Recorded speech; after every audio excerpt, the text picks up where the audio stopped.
story. You might have known it. Christian Andersen. It's called The Emperor's New Clothes. Okay? Okay, so let me just get into my role. Okay, so there was once a very vain emperor. He loved himself so much.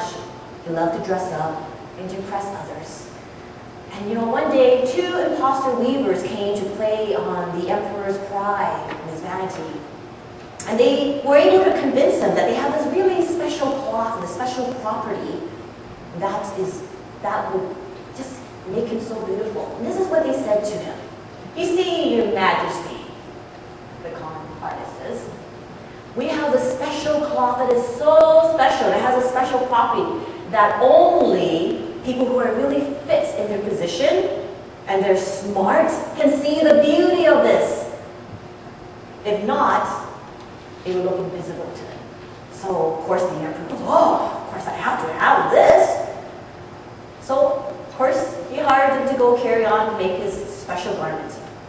So the emperor asked his royal servants to inspect how they're coming along. So the royal servants went to inspect the weavers and see what they were doing. And of course, to the royal servants' dismay, they couldn't see anything. Of course, they didn't want to admit it, because they didn't want to admit that they were not fit for their position or that they were not smart enough. So they're like, oh, beautiful, beautiful. So they went back and reported to the emperor, oh, Your Majesty, it's very splendid, it's very beautiful. So of course the emperor is getting all excited, can't wait. So the day comes that they present this garment to the emperor. The emperor's worst nightmare came to play. He put it on, and guess what?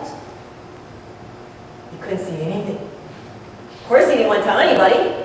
So he said to him, oh no, he's thinking inside now. This is impossible. I can't see anything. No one must know. Because then they think I'm not fit to be their emperor. Or worse yet, I'm not smart enough. So you know what he did? Of course he lied. And he boasted instead. Look everyone. When he's in his underwear in front of everybody. Look how beautiful I look. That is the most beautiful garment you have ever seen in your life. Of course, everyone around them had to agree, right? First, they're afraid, even though they didn't see anything. But then they said, yeah. Because no one wanted to admit that they were not fit for the position. Or worse yet, they were not smart enough. Of course, the most ridiculous part is this. The king wants to hold a procession, a parade into town. And so the royal servants who were used to carrying his garment in the back pretended to lift the train. And they're going down the village, lifting this beautiful, invisible train, right? Every single townsfolk and villagers saw, and they said, oh, beautiful, beautiful, beautiful, beautiful, because they heard that, and they didn't want to admit that they were not fit for their position, or they were not smart enough. That was crazy, isn't it? You know what happened? Finally, a little boy's voice speaks out over the foolish crowd. But the emperor has nothing on. Just listen to that innocent child, said the child's father. And then everyone started to whisper, oh yeah, shh. And they all burst out together, but he has nothing on. It was the moment of truth.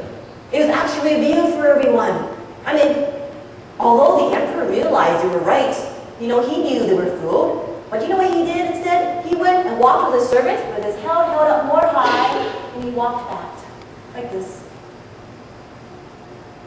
We may laugh. That's pretty foolish, right? I mean, we may laugh at the foolishness of the characters, but we tend to behave the same way, sometimes in similar circumstances, don't we? I mean, just like the characters in the story, we tend to keep the truth inside because we don't want to appear foolish or outside the norm. See, we want to fit in. When we try to hide the truth, we're actually fooling ourselves. We are fools when we don't embrace the real truth of what is going on. See, we may keep God's truth to ourselves because we don't want others to think differently of us or even towards us. See, although the emperor was actually wearing nothing on, he made himself believe that he was actually wearing the finest clothes. I wonder if the demons were like the con artists, the fake weavers. who con us into believing and admitting to something that we're not. We wear our masks to cover up the real us. We can try to fool others, but we can't fool God. We can hide from others, but we cannot hide from God. The little boy who spoke up reminds me of the Holy Spirit, who speaks and reveals God's truth to us in our hearts. See, it's up to us to choose whether we want to believe and act upon it.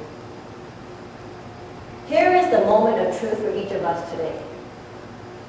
Do we finally admit that we're wrong with the townsfolk and follow the truth?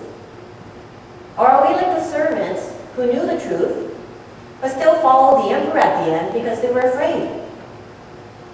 Or worship, are we like the emperor who knew the truth, but decided to continue on with his facade because of his own pride and ego?